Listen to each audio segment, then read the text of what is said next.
So the Pedagogical Academy at the Faculty of Engineering at Lund University is a reward system for teaching and learning.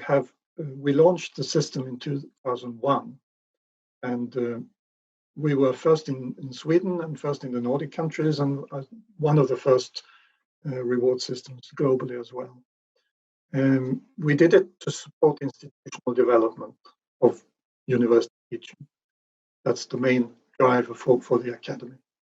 And we do this by rewarding individuals and departments. And that's important, that it's not just the individuals, but also the departments that we reward. We also looked at research. I mean, universities deal with research and education, and they are very important, equally important, both of them. And there are lots of different reward systems, both concerning money and also other things about research. And we wanted teaching and learning to show that teaching and learning is equally important by having some kind of reward system also for teaching and learning. And so the system works like this: all teachers, all employers with teaching positions can apply. We have 10 criteria, and those 10 criteria are grouped into 4 categories. The first one is a focus on student learning. The second one is that you should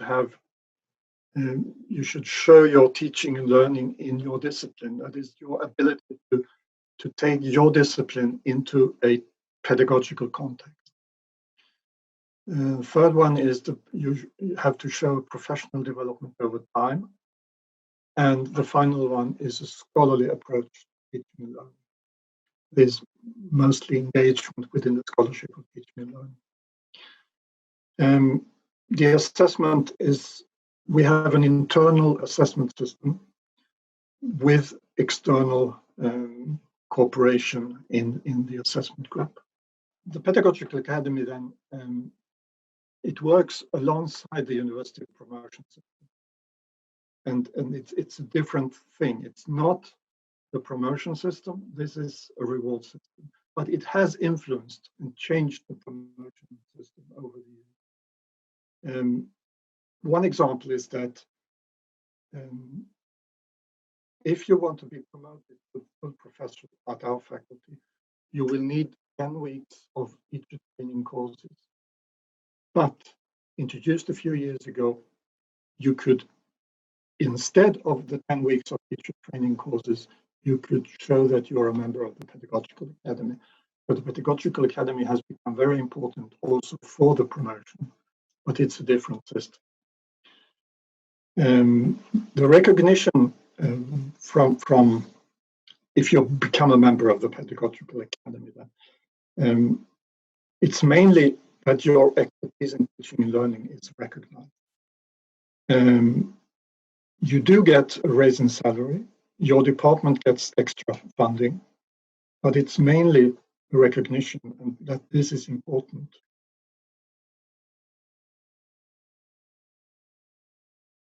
The main impact of the Pedagogical Academy is that it has improved discussions, conversations at the faculty. They are more scholarly, both written discussions and oral. There's an increased awareness of pedagogical issues today than if you go back 10 or 20 years ago. And it's been very clear. You can look at indications at the Faculty of Engineering. For example, we find rewarded teachers at important positions within the faculty. If you look at heads of departments, I think it's about 35% of the heads of department are members of the Pedagogical Academy. Look at the group of deans and vice deans, 2 out of 5. Look at the faculty boards, about 50% are rewarded teachers. Also, if you look at educational community, educational boards, research boards, teacher appointment board, etc., the percentage of rewarded teachers is much higher than if you look at the faculty as a whole.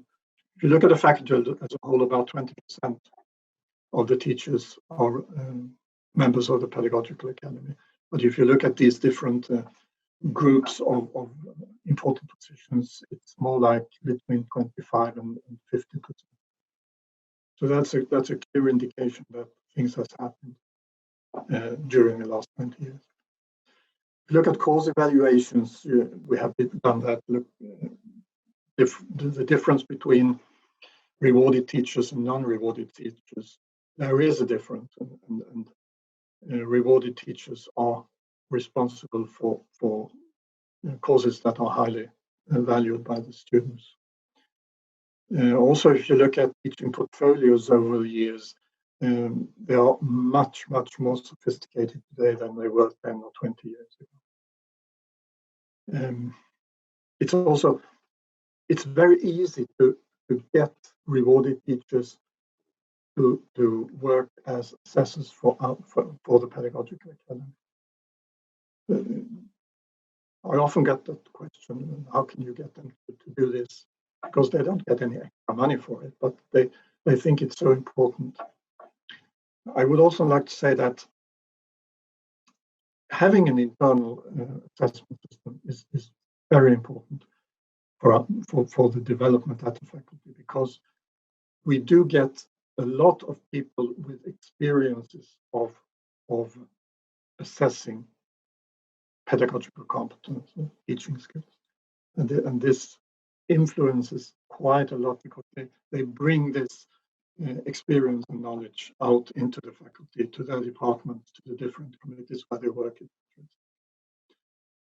If we look at policy documents, for example, so evaluations and written material at the faculty, we do find discussions about pedagogical issues today at a scholarly level that we could never have seen 10, 15 years ago.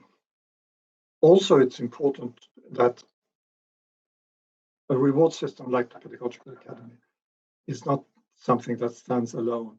It's part of an integrated academic development where we have different parts. So just to introduce a reward system without anything else, without pedagogical courses, without discussions, without, for example, campus conferences, newsletters, etc., would be difficult. It's our recommendation is certainly to have a comprehensive and integrated system for academic development before you introduce a system of rewarding.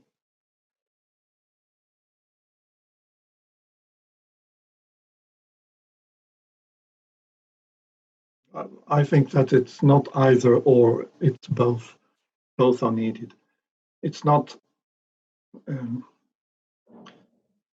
of course, you can change a promotion system, but a reward system like this is something that would be a driver for development and change. It's also important, I think, that a reward system like the Pedagogical Academy, we have it to reward teaching and learning. And I have said it before, but it is, as long as we reward research in many different forms, why wouldn't we reward teaching and learning?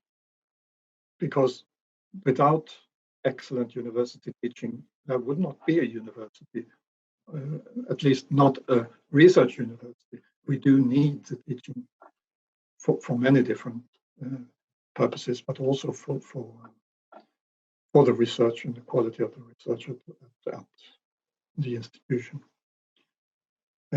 One example from our university is that the Pedagogical Academy has led to a reformed promotion and appointment system, where we now today use regularly or always teaching portfolios in the promotion and appointment system. You couldn't get promoted, you couldn't get appointed if you don't hand in a portfolio with a quality that is enough for that position. So I would say that a reward system is a way to support development, and it is certainly a driver for change and development. It's quite often you hear, let's reform the promotion and appointment system instead. We think let's have both.